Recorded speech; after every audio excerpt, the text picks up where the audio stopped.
paintings and living my life. And then once you start doing something like that, you realize that you're not just meditating on the paintings, you start to actually live them.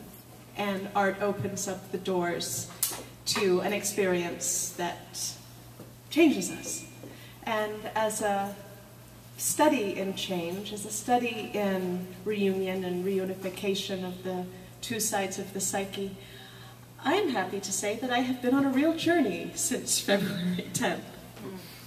And I would like to, would you like to speak about your paintings before I pick a painting? Yeah, you pick a painting, okay, which one do you want to read about? Let us do the one of you holding the portrait. The portrait at the very end? Yes. Okay. Actually, this one right here, you holding with the mask. Painting, being held. Held, okay. Yes. At the very end, Kathy, if you'll point to it, right there. Thank you, that's my banner. Each of these, I've been collecting folk art for about 30 years. And I realized a while back that the art that I've collected is always portraiture, and it's always a piece of a part of me that I haven't owned, an unowned piece of me.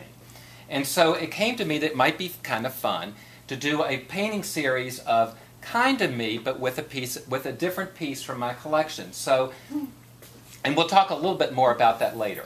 But this piece is a self-portrait, not a self-portrait of me, but is a self-portrait that you see that's in the frame, that I bought in the flea market in Atlanta that came out of Ansley Park, and I always loved it. And it was always, to me, represent a part of me that I wasn't willing to share with other people. So you've got the person in blue, which would be the depiction of me, or part of me, holding this piece that I had not really owned yet. So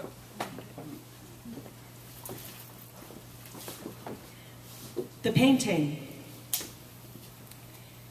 That I have always held you, that you hung me on the wall of your memory, and I waited for you to take me down, means only our eyes weren't ready yet to see through the canvas we painted on so heavily. The nails that held us bent, the lacquer cracked, and chunks of color broke off to the floor. We will be bare again, mere fabric, unemboldened, a surface for more shadows in their flight. But for now, we are the distance that lives inside tight spaces. We are the sharp scent of one another's becoming. Yay. Great. Go on, and we'll do this in another 15 minutes. So.